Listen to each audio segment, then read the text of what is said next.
All right, we're going to talk about the cold saw here today. This one's really important that we have hearing protection, so I've got my in-ears. You also have options for muffs. As always, we're going to wear our safety glasses, and we're going to make sure that we've got our hair tied up and any loose items that are away from this machine. This machine is rather loud. It is a fast cut, but it is a noisy cut. So the bandsaw might be a quieter option that can do more gang cuts.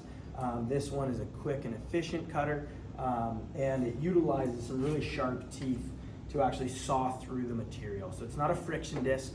That's one of the distinctions between a cold saw that is keeping the material relatively cool versus a friction disc, which would actually heat up the material and melt it away. Our tool right here is a miter saw, so we have the ability to loosen this knob and to rotate to create different angles. There is a blue arrow that marks the degrees off of 90 that you are operating with. And whenever we're operating with this tool, we need to secure both sides of our material. So for this example, I am using our base stock. We have pre-measured our material to be 12 inches for this example. Please notice that we've got our alligator mark that is indicating where we want to make our cut. The next thing is I'm going to put it flush against my deck and my fence. That is really, really important. If it's not flush against the deck or the fence, we shouldn't be using a cut right here. And I am going to secure both sides of my material when possible. In order to do this, we can rapidly adjust both right and left as well as in and out of these clamps. When I want to secure it, I'm going to flip those over and get this into position.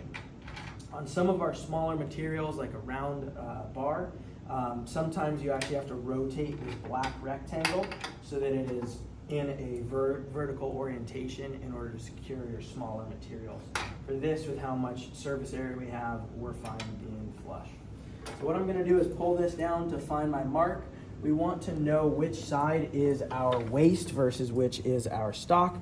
And if I forget, I can always remeasure. But most of the time, I'm going to put an X on one side versus the other. So this is my keep material. This is my waist.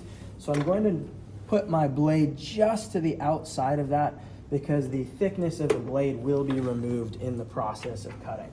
Next, I'm going to screw that piece in, and I'm going to push that forward, close my clamp there, and tighten those things up. Next, I want to give it a little wiggle, make sure that it is secure, make sure that it is flush against my deck as well as my fence.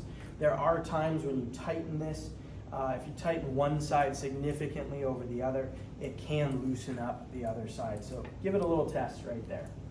Next, I'm going to place my hearing protection into my ears.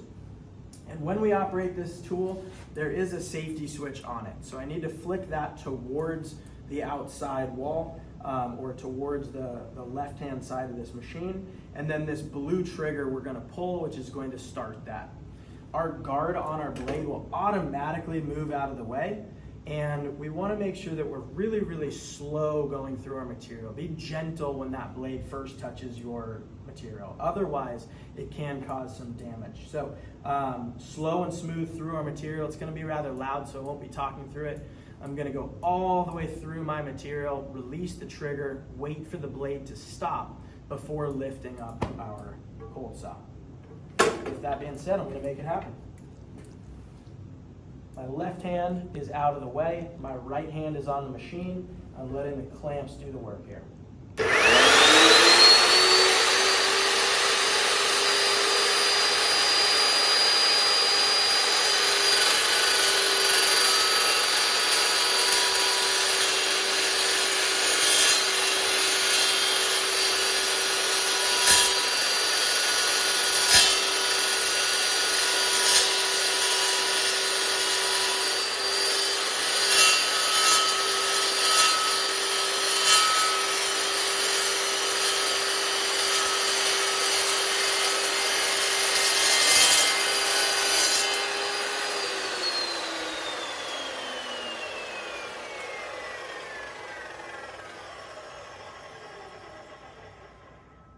Now that the blade has stopped, I'll lift that back up.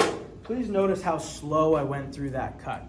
If I had gone through faster, you're gonna hear an auditory change in the way the machine and the material is acting, and that's gonna be a telltale sign that you're either moving too fast or abruptly hitting it.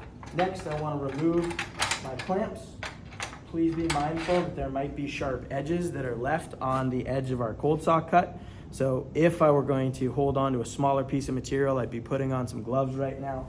And lastly, I always want to remove the excess material so that the next person is ready to operate.